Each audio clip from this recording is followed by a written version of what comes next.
when someone's dying of cancer, for anybody who's been through this journey, it becomes a very brutal day by day. We just got to get through today, and we don't know how long this is going to go on. So this could last another week, or it could last another year. Today I'm sitting down with Dr. Dave Hasz. He is the president and CEO of Bethany Global University.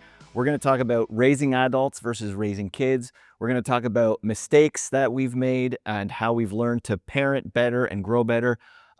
Dave's first wife passed away. We're going to talk about that and walking through grief with your kids and blended family, a whole bunch of great stuff. Thanks for joining us today. Let's get into it with Dave Hasz. So right now you are the president and CEO of Bethany Global University. You guys train young people in missions, etc., or is it primarily missions? Tell us a little bit about what you do at Bethany. Actually, the CEO, president of Bethany, Okay. which includes Bethany Global University and Bethany International. So Bethany Global University trains specifically intercultural disciple makers, think missionaries, to see them fielded around the world. We have a number of different degree programs. It's 100% online. It's an opportunity to train all over the world.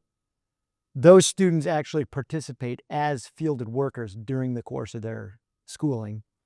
And then Bethany International, we've got 92 fielded workers serving in 24 different contexts around the world. And then we're a part of a consortium of ministries that are really majority world focused and come from the majority world, because the missions world has changed. It's no longer west to the rest. It's everywhere to everywhere. And so really the DNA of Bethany is to jump in and get involved in equipping and training. We're seeing movements take place, churches being planted, disciples being made all over the world. That's great. And you've been doing that in the missions department world since like 96. Yeah, I know you were on missions before jumped that. in with Teen Mania in 95. Well, really, I started leading trips with Teen Mania in 89. Okay. So it's been a long time. So Hard passion of mine to see people mobilized for the fulfillment of the Great Commission. That can morph and change and look different in different contexts. But that's what I believe as Christians we're called to be a part of.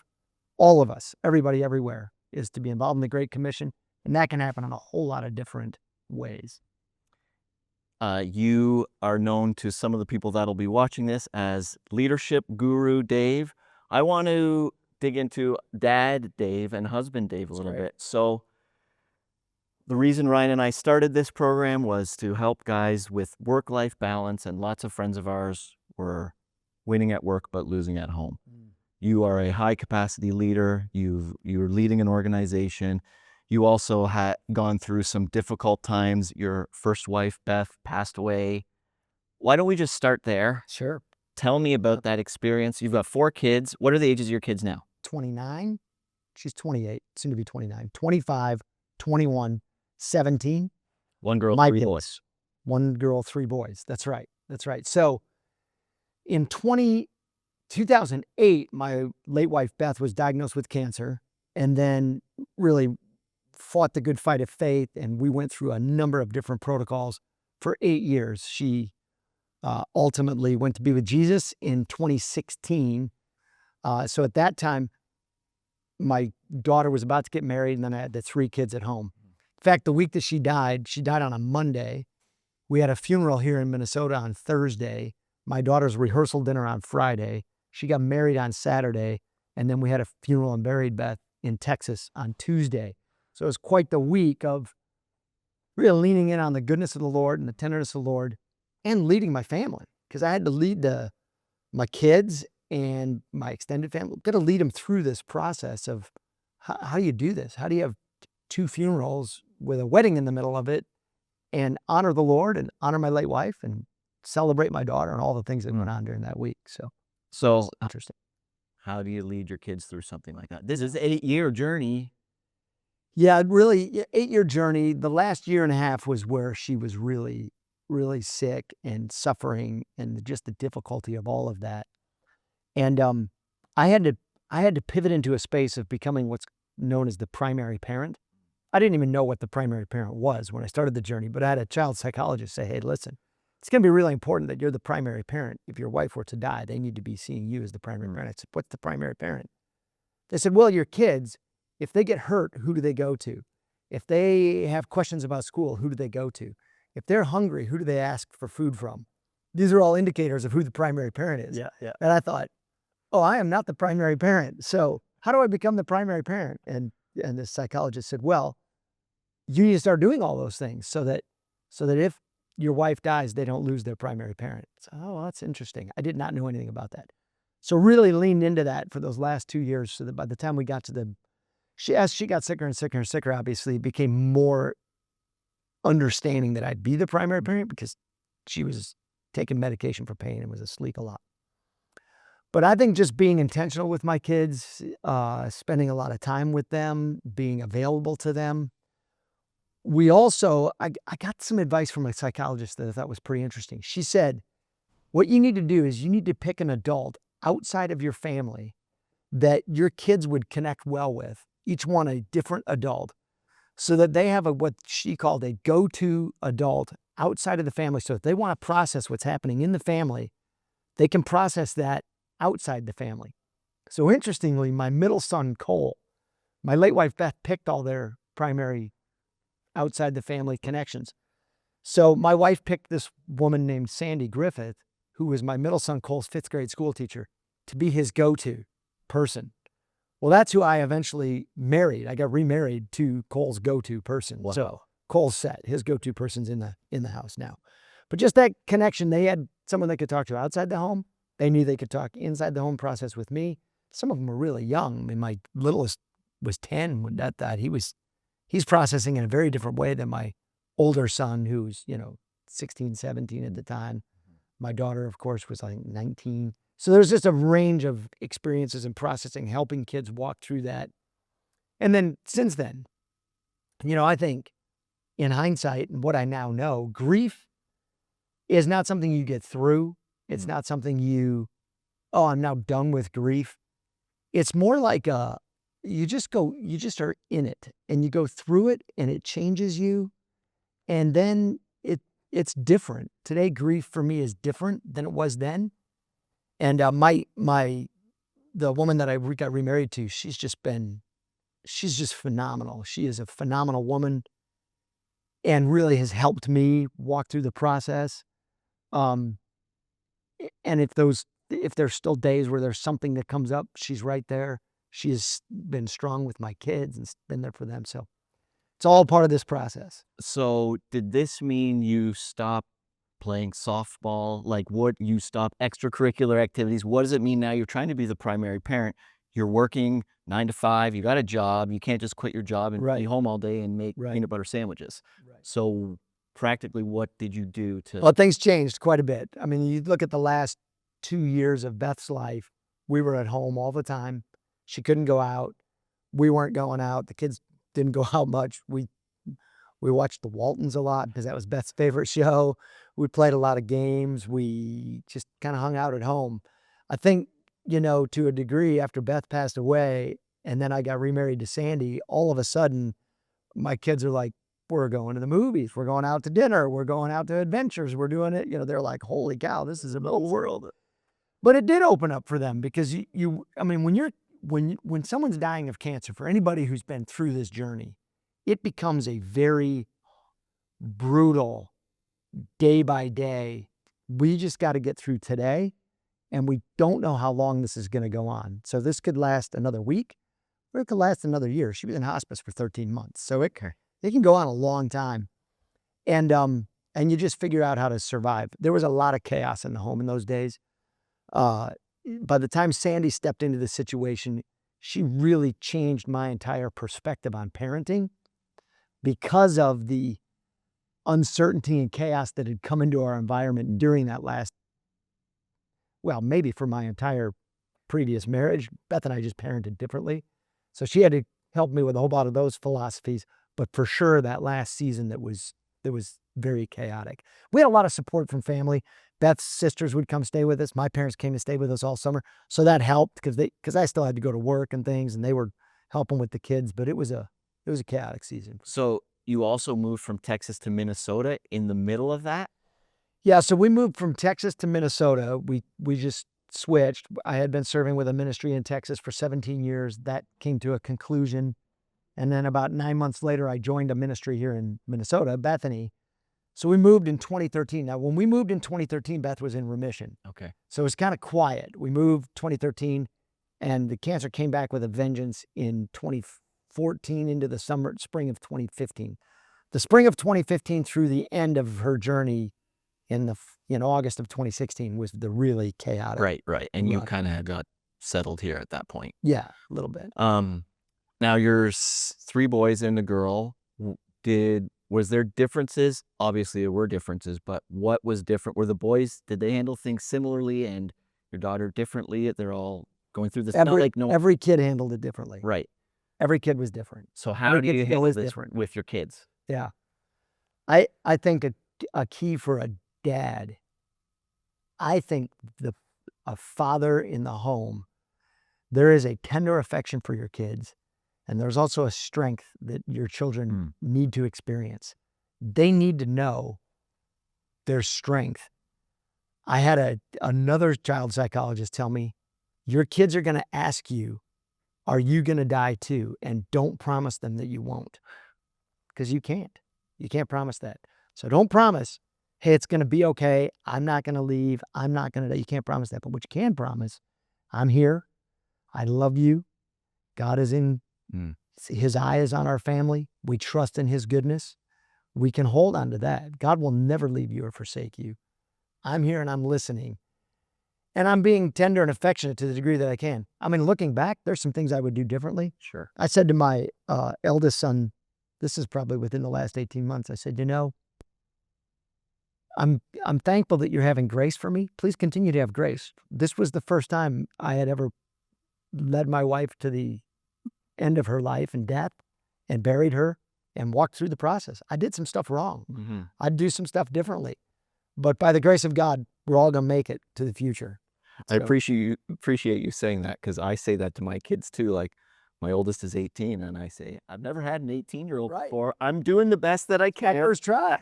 I'm trying to figure this out, so cut me some slack, because we're all in this together. By the time your youngest sibling's 18, I'll have it down. But for you, there's a little bit of experimentation. Yeah, exactly. Yeah.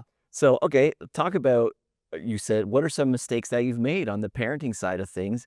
And I appreciate that you show humility and your kids see that you show humility. I don't have it all figured out, because I think that's super important for dads. So looking back on your kids, raising them, what were some lessons? We could talk for a very long time about my parenting philosophy with Beth. And then interestingly, so I got remarried to Sandy. And I would say Sandy is probably one of the premier parenting whisperers on earth. I'm not even kidding. And you got her. It is unbelievable. Her parenting insights and ideas, concepts, philosophies that are very well developed. So when I was married to Beth, we had what Sandy would call, and I'll get some of this wrong, but I'll try to get close, a child-run home, where I was in essence asking each child to parent the child behind them. So my daughter Ashley kind of thought she was in charge of the boys, and Jay thought he was in charge of the other two. And it creates quite a bit of animosity between the kids when you're giving parenting authority almost to kids. That you shouldn't do that. Well, I didn't know that. So after I got remarried, I would often find myself saying to my kids, you're not the dad. You're not the mom. You don't get to tell the other sibling that's how it's going to be. There wasn't a whole lot of structure in my other home. And what my wife would say, my current wife would say, that Beth and I, one of our challenges was that we were just so tenderhearted and sweet that we didn't know how to just hold the line or, drop the handle. Which will be interesting to people who hear this, because they're like, what are you talking about? My Sandy would say to me, how is it possible that you ran in the Honor Academy all those years, and then at home you weren't holding the line, like you held the line over there? I said, I don't know. It was just a different philosophy inside the home. So my kids could manipulate me. They could negotiate with me. And then they could basically confuse me. Meaning I would make a policy in the home. And dads do this all the time. All right, that's it. From now on, nobody's allowed to, whatever, leave your dishes in the sink. Yeah, but 5 days later, I forgot I made that policy. Or one of the kids would say, yeah, but what about right now? And there was always an exception. And my tender heart would be like, okay, well, maybe. Okay, so Sandy came in and said, look, we need to form you need to form some policies for the home, that this is how the home is going to operate. It can be a well-oiled machine, but you got to have some processes in place. What I had to do to help me, I developed actually the Hasz Household Policy Manual, which Now that won't surprise anyone. laid out the policies on how the home is going to work. I needed the manual because I'd forget what the policies were. And my kids then eventually, they'd stop asking me, hey, can I have a friend spend the night? And when do they have to go home? And what time do we have to go to bed? And are you going to serve snacks? Or are we going to get breakfast? It didn't matter. It was all in the policy manual. This was real clean, how it would work. And I would see the kids going and reading the policy manual. Oh, I'm allowed to do this. So this was not in your head. Oh, no. It's a written document the kids could look at. I mean, it had things like laundry day for Cole's laundry day. Laundry, I didn't know this, has 4 steps. Wash, dry, fold, and put away. All 4 steps have to be completed on your laundry day. Well, what happens if you don't complete the 4 steps on your laundry day? Not a problem. You just lose your cell phone until the following Monday. It's no big deal. There's no screaming. There's no yelling. There's no conjecture. There's no, hey, can I do it tomorrow? It's very simple. Cole, I noticed this morning that your laundry is on the folding table in the laundry room. Yesterday was your laundry day. I'm going to need your cell phone until next Monday. You don't have to take that cell phone away very often because kids are like, I'm on it. I got it. But it just created so much peace in our home. It was just a better way because our previous home was just kind of chaotic. And in fact, I think Beth, bless her heart, was wearing herself out because she was basically living 5 lives. She's doing the laundry for all the kids. She's making the food for all the kids. She's cleaning up the kitchen after all the kids. The house was always like, we're trying to keep up with it. You go to my house now, it's peaceful. I mean, we don't have little kids anymore, but even with little kids, it can be peaceful. It can be orderly. There isn't a stack of dishes in the sink. One of the policies is if you make something for yourself in the kitchen, you clean up, and here's what clean looks like. And so anyway, that whole philosophy shifted. So when I look back, you ask, what did I do wrong? Just about everything. I think I did just about everything wrong previously. And it's not because Beth and I were bad parents. We loved our kids.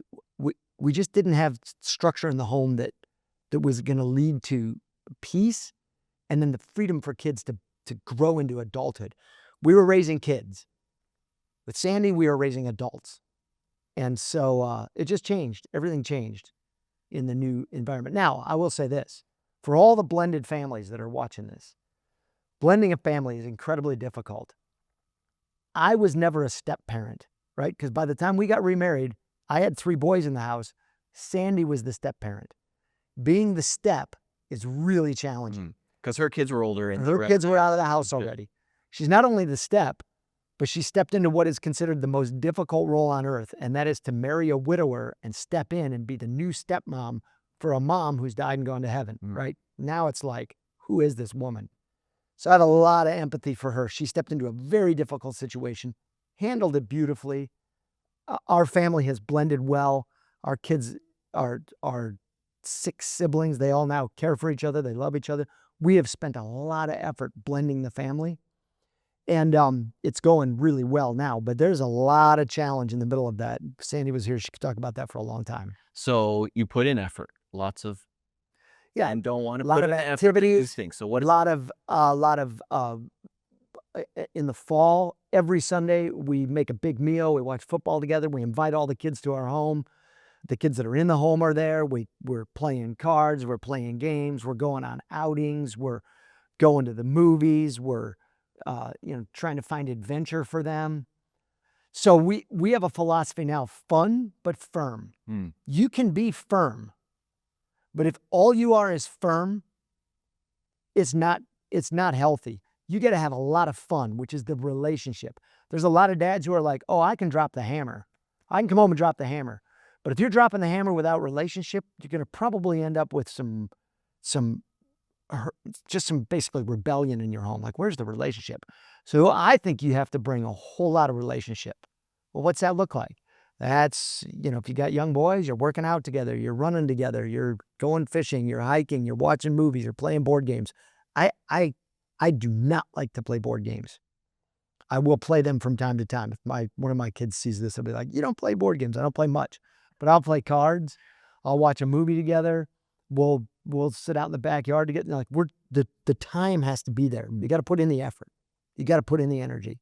You hit all the words because I was gonna say Josh McDowell, a quote from him: "Rules without relationship leads to rebellion." Yeah. You hit rules, you hit relationship, you hit rebellion. does. And I was gonna ask to follow up on that, but it's intentional time with your kids, not screen time necessarily. It's doing stuff. It's having adventures. It's building resiliency, which I think you've done some. Speaking on building resiliency with your kids, you've gone through a life that has required resiliency from you and your kids. Yeah. So that's all good. All right, so talk about you're carrying all kinds of stresses in your life over those years. You're running an organization, you're at a high level, your wife's passed away, you've moved across the country, you've got all sorts of scenarios that an average guy who's a machinist at a car plant works 9 to 5, comes home. How do you handle the stresses without blowing up your family, Yeah. winning at home and winning in your organization at work? Well, now remember during this season when Beth was dying and ultimately died, I was not the CEO then. I was the executive vice president of the university at that time. Later became the president of the university, later the CEO, but still carrying a lot of responsibilities. I think that first of all, Book of John talks very clearly about if you are connected to the vine, Jesus, then you're going to bear much fruit. If you're not connected to Jesus and you're going to attempt to do this without Christ, you can look and see how that's working in pretty much the rest of the world. It's not working so well, right? So I think there's a connectedness to Jesus that undergirded my heart in the middle of this entire process. And my wife, Beth, one of the most godly people you'll ever meet, loved the Lord, passionate intercessor, a woman who spent a lot of time in prayer. So that helped me stay connected to Jesus, first and foremost. You have to. Secondly, I found for me what my outlet was that brought some, just where I could like release stress, basically. I work out every morning, typically at 5 a.m., 45 minutes to an hour, every day, 7 days a week. It's what I do. People are like, you work out too much. Listen, you do you, I'll do me. I know for me, working out, I can listen to audiobooks. If I'm swimming, I just pray the whole time. If I'm riding my bike, I can be listening to different things, encouragement. Sometimes it's sermons, sometimes it's audiobooks, sometimes it's just biographies.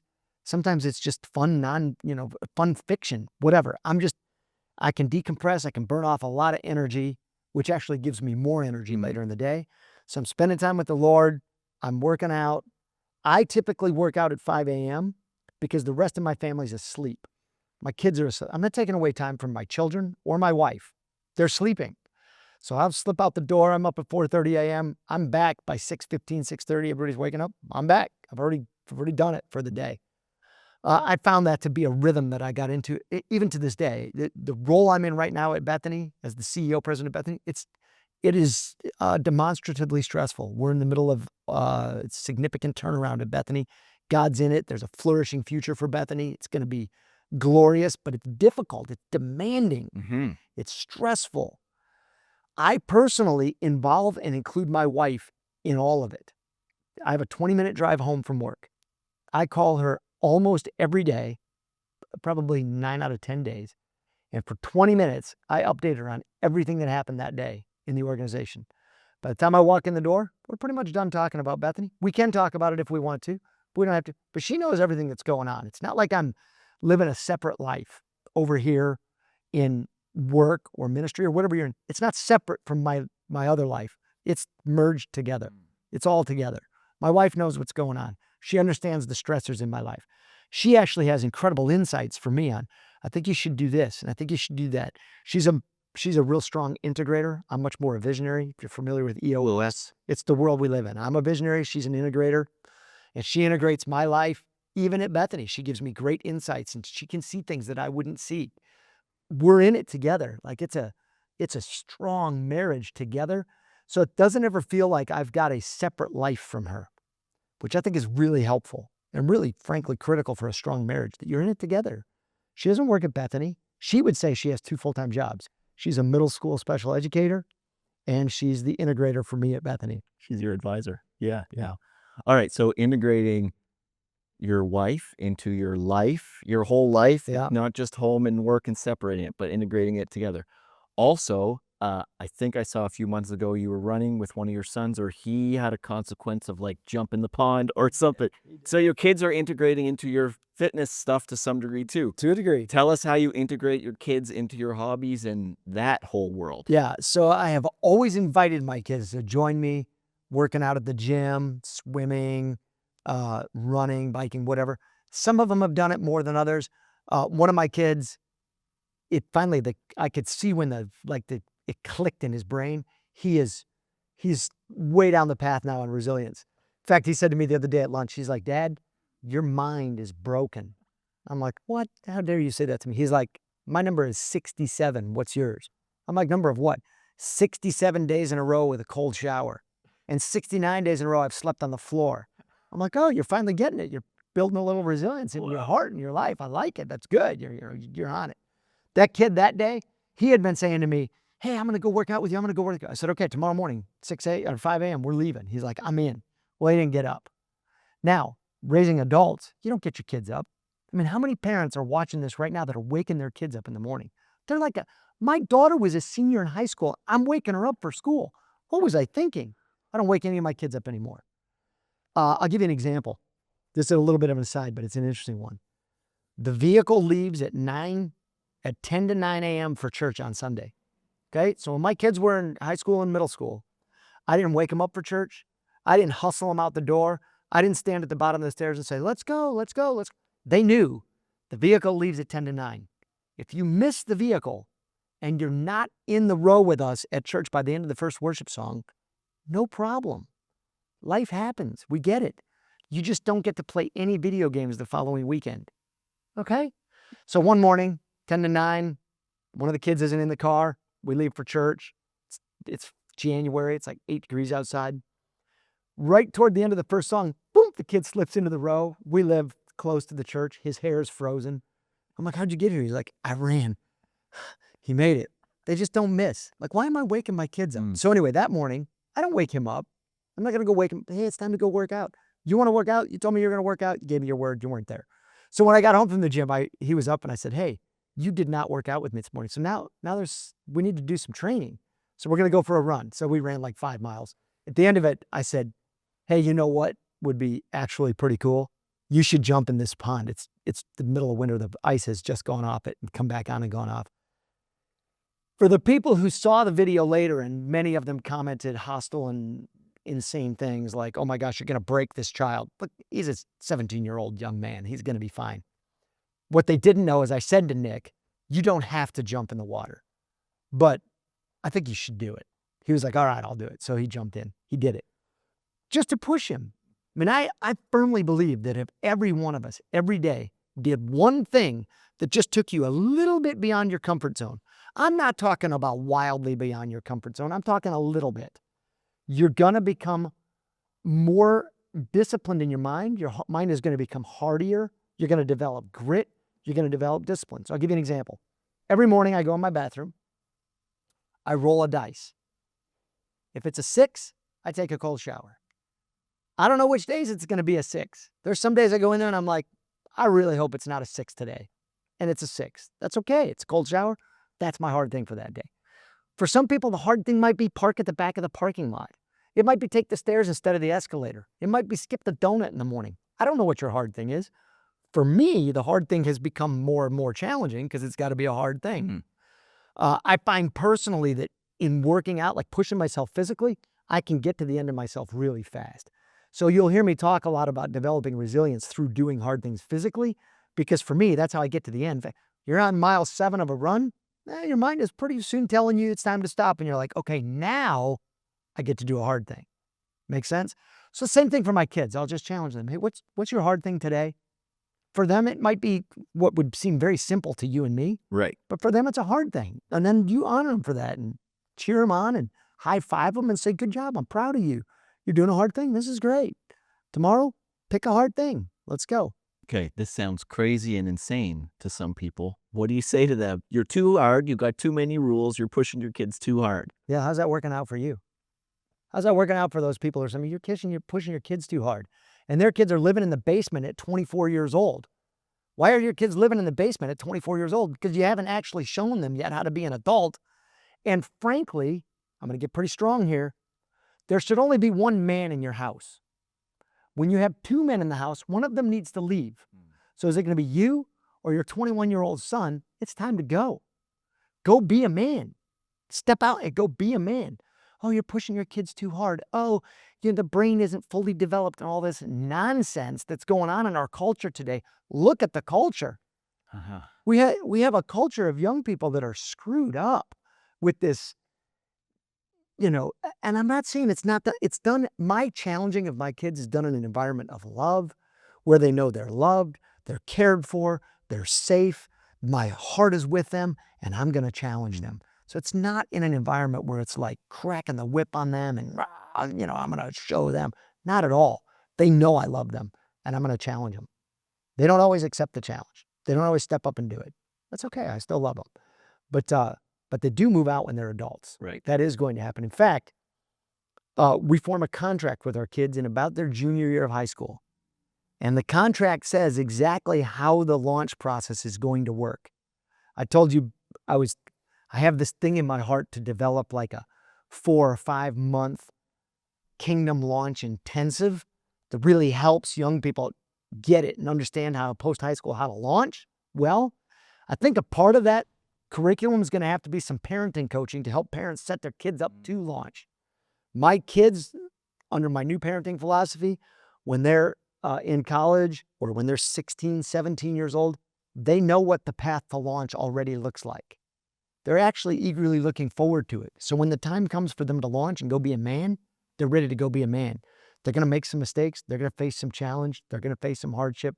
I'm not going to intervene. They are going to become, they already are men. They're going to go launch as men and women. So what I had a note to ask you about expectations and setting high expectations for your kids. But the expectations are not coming as a surprise to them because you've prepared them for years. So how do you set appropriate, let's say that, expectations for your kids?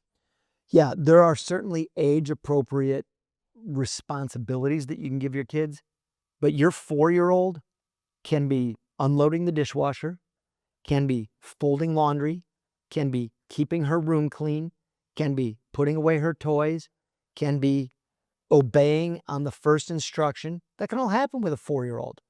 How many 8-year-olds and 9-year-olds do you see who they can't obey on the first instruction? They have never done a thing for themselves. Their parents are taking care of them. We have this mentality in culture. My wife Sandy helped me get this. She's like, why do you do so much for your kids? One of my kids, who will remain nameless, he's like 17 years old and I'm ordering his food for him at McDonald's. What was I doing? What was I thinking? That's just what I did. She came into my life and she's like, what are you doing? That child can order his own food. Stop it. Stop enabling your kids. One of them, I was tying his shoes when he was like 7. She said, what are you doing? Like, okay, so there's age appropriate, but we can put that way back earlier in life than what the culture is currently doing. I run a university. I've seen so many kids come to college. They don't know how to make their bed. They don't know how to do laundry. They think someone's going to wake them up to go to class. There are literally kids in college whose parents are calling them in the morning going, are you out of bed? It's time to go to class. What in the world are we doing? This is crazy madness. Okay, so dads, you get the opportunity to step into your kids and raise adults way back when they're 2, 3, 4, 5 years old, 6, 7, 8, 9. By the time they're 14, they should already get it all. The best years in your home should be when your kids are teenagers. Because when they're teenagers, here's what's happening. Teenagers, they want independence. And that's when most parents realize, oh my gosh, my kid is totally screwed up. So what do? They lock down. Kids start to act out at 13, 14, 15, 16. Parents lock down. Now you have this contest of wills going on. Though you should have them already fully trained by the time they're 14. You're releasing them. And the teenage years are the best years of the whole experience. Dave, that is so countercultural. It's like your teens. How many parents I have 3 teen daughters.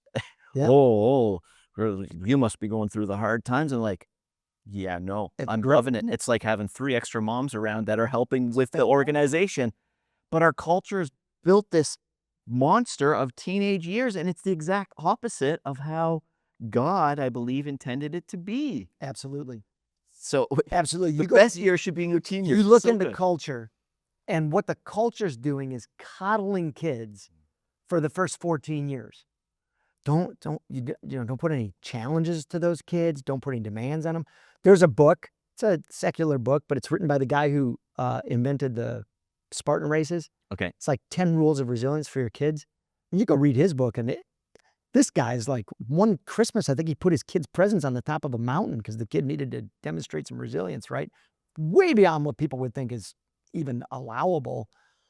I get all that. You got to factor all that in. But listen, my wife, when I'm challenging my kids, I've had some haters come out of the woodwork on a Facebook post, and one of them actually commented one time, your late wife loved your kids more than you do. And I'm like, what the heck is the matter with you? And they're like, your kids are going to be damaged. Listen, my wife's got 3 master's degrees in behavioral issues. She gets it. She knows. I've got a doctorate in strategic leadership with an emphasis in how to develop a resilient mind. Okay. We're not breaking our children. Right. I'm simply saying, go way back to when they're children, 3, 4, 5, 6, 7, 8, 9, 10, and put requirements on your kids. Give them responsibility. Help them develop into adult and adulthood. And so the culture, we make shoes that have like Velcro on them so our kids don't have to learn to tie their shoes. You have 12-year-olds that don't have to tie their shoes. Teach them how to tie their shoes. Teach them how to load the dishwasher. Teach them how to unload the dishwasher, make their bed and do their laundry, shovel the driveway. Why is there any dad in the world with teenage sons out shoveling the driveway? Great question. Ever. I'm not. I'm taking a nap. My teenage boys are out shoveling the driveway. And of course, there's a policy for that. It's in the manual. If 3 inches or excessive snow falls the night before, you should have checked the weather, and the driveway should be cleared by 6:30 a.m. It's in the manual. It's so good. It's raising adults. You said that at the beginning. Yeah. And that's so good.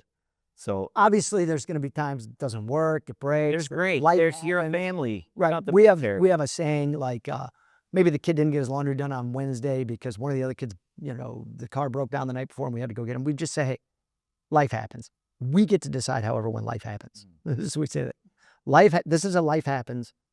There's not going to be a consequence for that. We get to decide when life happens, and it's going to happen. Hey, the other thing my wife really challenged me on. This is big. This is big for dads. Be really careful about what comes out of your mouth because you got to back it up. It sounds like you were talking to my wife. So what I would do is I would kind of like bark real loud and hope my kids would fall in line. So I'd say to one of my kids, he'd say, hey, can I have a bag of popcorn? And I'd say, no, hoping it would go away. And then he'd be like, really? Because I didn't have dinner, and can I please have a bag of popcorn? And and he'd start to negotiate. I would make the mistake of engaging. My wife would always say, stop talking, don't engage. I'd engage, and then I'd give in. And then she'd pull me in the room and say, you can't do that. You said no, so it's no. So what I learned to do, and I've gotten way better at it, is don't answer right away, because whatever I say, I have to back up. It can't change. Think about it first. So I got to slow down, be very, can I spend the night at Billy's? No. Really? Because Billy's dad got tickets to the, baseball game, and his parents were going to take me to Disney World. Well, now I want to change it, but I already said no. So it's just fascinating. What comes out of my mouth creates a safe environment in the home, and I got to back up what I say. My wife, I'm sure it was yesterday at the hotel, and I said to our 5-year-old, like, he was doing something where I'm like, all right, you're not going to go swimming with the rest of the kids. There it is. I walk out the door and take him swimming, and my wife is like, you can't sail and Right. tell him something, and then when he puts his clothes away in the drawer, now you change your mind. Like, exactly Right. what you just said. You And gotta my back wife it up. always And says, don't say you can't go swimming with the rest of the kids, because then guess who else isn't going swimming with the rest of the kids, right? I get it, man. I've been there so many times. And my Sandy has just helped me over and over and over to recognize when I'm doing that. And frankly, it's made me a better manager of people, a better leader, and a better leader in the workplace. Because I actually would do that sometimes with coworkers. Like, no, you can't do that. And then they'd negotiate. And then I change it. Not that you would never change your mind. I get it. Nothing we're saying is absolutes. It's all generalities. Yeah. It's principles. But man, I was doing it a lot as a parent. It was not helping my kids. My kids, frankly, I think were confused and wondering, what are we going to get away with next? What can, And pushing to get away as much as they can. and what's real, and let's negotiate everything. So the whole house was just manipulation and negotiation and me engaging, and I was losing my mind. Mhm. It's terrible. So you talked about how you operate in the workplace, similar to how you were operating at home. So let's talk about the workplace for a minute. Stress, burnout. How do you avoid that from happening? It's a big thing today. People are talking about Yeah. pastors are talking about, ministry are talking about burnout. Yeah, I think you have to, man, first of all, I think you got to put some bookends on your life. Mm. I rarely check email at home. Just don't do it. I figure if something boils to the point that it's critical, someone will send me a text. I work. So is that like a rule? Like email is fine. It's all non-urgent stuff. If it's urgent, text, or if it's super urgent, call. Well, I will say this. I work really hard not to text or Teams my team members outside of business hours. I rarely do it. We're on Microsoft Teams. You can actually schedule a Teams message to go at a different time. So I write messages to my team members during off hours if I think of it, and I just schedule it to deliver the next day at 8 a.m. because I'm trying to protect them. Like we got to have You're modeling it. some separation so that when we're in, we're in. Now, ministry is a little bit convoluted sometimes because things will happen outside typical business hours. I get that. But you still have to create some space for your family. I don't like to think about work-life balance as there's work and there's life, and is it going to balance? It's all integrated. So then I got to manage myself relative to the priorities of what's happening at that time. If I'm sitting, fellowshipping with my wife and the cell phone rings with an Apple Watch, it makes it hard because you look, you see who it is. They can wait. Most of the time that can wait. I'll just call them back in a little bit. We're having a deep discussion or a conversation, or I'm just hanging out with one of my kids. By the way, with your teenagers talk after 9 p.m. So my youngest... Like when we're getting ready for bed. Yeah, or when we're in bed. Honestly, my youngest, God bless him, he doesn't get as much of me as the older ones got because I'm tired and I'm old and I'm going to bed at 8:30 because I get up at 4:30. So that kid, I got to figure out other times to talk to him. But just as a general rule, your kids are going to talk after 9 p.m. So you just got to know that as a parent. That's when teenagers talk. And if you want to be with them, that's when you got to be with them. My youngest, I'm praying for grace of the Lord on him because he doesn't get that as much. But back to just that, how do you keep work at work and just be mindful of it? It doesn't mean I can never take a phone call at home, or there's going to be times I'm going to have to. I get that. But it shouldn't be the norm. Right. It shouldn't be all the time. It shouldn't be every night I'm at 7 o'clock, I'm on email all night long. If you're doing that, some people will say, well, I have to do that to keep my job. Hey, get a different job. It's your life. What kind of family do you want to have? What kind of life do you want to have? Define it, go live in that. And maybe if you actually talked to your supervisor and clarified it, they're not expecting you to do email at 7 p.m. You've just leaned into that. I once had a superior in my life, who will remain nameless, who would often call me at 7 or 8 o'clock at night. And I did not take that person's calls. And eventually those calls stopped. You trained them. I just trained them. I'm not taking that call. I got little kids. I'm not taking that call. It's okay. I flourished in the job I was in and we worked it out. Right. Okay. Phones, calls, texts, Apple phones with kids. What were the rules? Was there policies for phone use? What age? What are the... There is. Now, remember, my older kids, we didn't have to deal with that stuff. So God bless all the parents that got to parent before technology. Yeah. Your life was easier. My kids now, especially my boys, I have cameras in my house. One of them is in the room that my teenage son hangs out in. It's the family room. And it's pointed in such a way I can always see what he's on his phone and on his computer and on the TV screen. Interesting, teenagers, they don't ever use the TV screen. I'm like, you got a 65-inch screen here, but that's not what he's on his phone. That's just what they're going to do. Okay, now, do I spend a lot of nights watching that camera? No, but the kid knows it's there. Okay? If he ever turns that camera around, there's consequence for that. He can't do that. He's never allowed to have his cell phone in his bedroom. He is not allowed to have his cell phone in his bedroom when he sleeps. He charges it downstairs. Do not let your young men have cell phones in their bedrooms. Mm-hmm. If you do, they're looking at porn. No, my kid would never look at porn. He's looking at porn. He's a good kid. He's a good kid. He would never look at porn. He's looking at porn. That's what's happening in there. Just that's what's happening. I'm sorry. You are a naive parent. Knock it off. Help your kid. I always think about, how do I try to set my kids up to win? Like, let's just remove temptation. So if you want to be on your phone, it's in a public place. I'm allowed to at any time walk up and take your phone, look through it. I know your password. I've got parental controls on your 17-year-old child phone. Okay, you're a young man. I get it, but I'm still going to look. I've got them on Life 360. I know where you are. I know where you're going.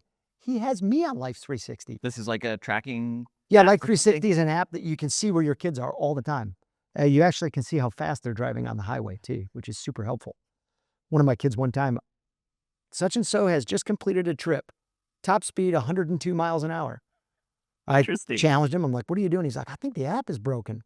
Oh yeah, the app broke. The app did not break. Don't ever let me see that again. In fact, that kid, I said, from now on, I'm going to watch your trips for like the next 6 weeks. And if you're speeding, I'm going to give you a ticket. He's like, okay, Yeah. so slow down. Anyway, I think use technology to help keep track of what your kids are doing. Bring accountability to your kids. I got a lot of adult friends in my life that are using the different apps that share with me what websites they're on and all that. Let's help each other. Okay, so for technology, I think the longer you can delay to get your kid a smartphone, the better. I mean, we have a friend, Heath Stoner. He waited a long time. Go ask his kids how that's working out. We did. Our daughter turned 18, left home. I gave her a flip phone. I said, here's a flip That's phone. incredible. That's incredible. She went on eBay and bought an iPhone. I put it on smartphones earlier, like 12 and 13.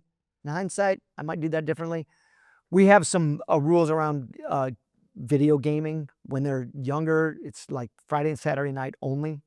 That's it. That's when you get to play video games. As they've grown older, like 17-year-old, it's summertime now. He can be on any night after 9 p.m., provided he's got their stuff done. My 17-year-old, he's got a requirement. You have to work 20 hours a week. If you don't work 20 hours a week, any hours you don't work, convert into community service for me, and I will give you work around the house. Like, you're going to work. Like, go to work. He has to be out of bed by 10:30 a.m. every day. So these people that were worried that my kids don't get enough sleep, they're getting plenty of sleep. But you got to be out of bed by 10:30. We're not sleeping until noon. Well, why are you so unreasonable? 10:30. Come on, lighten up a bit. So you're just dropping stuff into their life to help them become adults. Like, they don't need to leave home and try to figure out how to adult for the first time. They're on it. They're learning. It's technology. It's a challenging thing. I just say some general rules. Keep it out in the open. Keep it public. You get their passwords. You can look at anything you want anytime. Great. Well, aren't you intruding in their privacy? Absolutely. I'm helping them.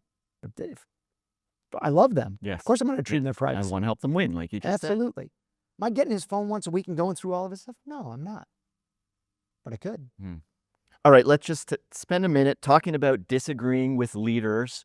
In your ministry experience, guys at work, he disagrees with his supervisor. You touched on a couple things already, but when you're in an environment where you're disagreeing with leaders, and maybe this has a parenting illustration if something comes to mind, but talk about disagreeing with leaders and how do you manage that and what do you do? Yeah. You just yell at them? No, never. You never want to be. If you find yourself yelling, something has gone wrong. All right. There should be no yelling. I think, one, conflict is going to get resolved best based on, one, the spirit in which you bring the conflict.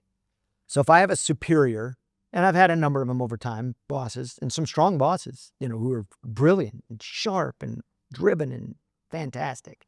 But I've had disagreements. Well, if I'm going to bring a disagreement, I should have done a little research ahead of time.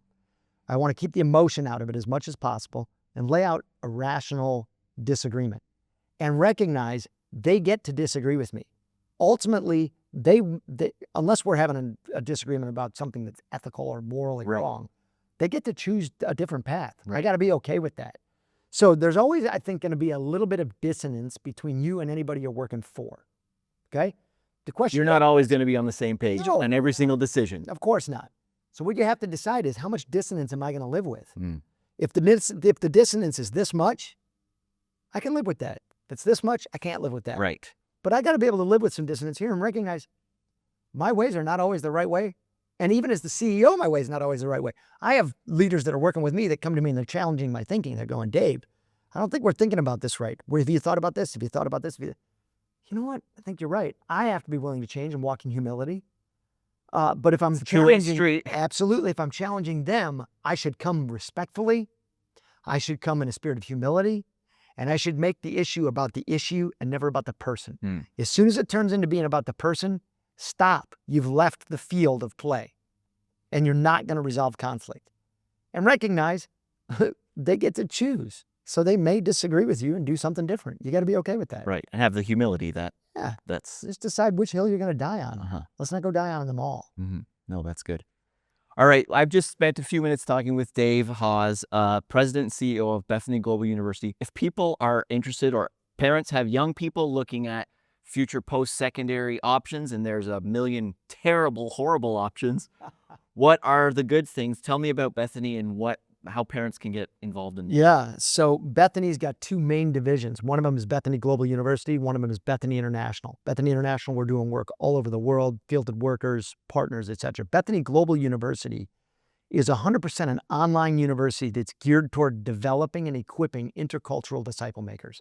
So the degree programs are designed so that when you graduate from that, you are going to be a phenomenal intercultural disciple maker. You can go into ministry, you can go into secular work, you can go serve overseas, you can go start businesses overseas, we have an education track, you can be a school teacher, we would hope somewhere overseas, making disciples everywhere you go. All ministry in the United States is now intercultural. So are you being equipped and prepared to minister interculturally? Bethany Global University will do that for you. Check us out online at bethanyglobaluniversity.com. Great. Thanks, Dave. Thanks for joining us today. We had a great conversation with Dave Hasz, President and CEO of Bethany Global University.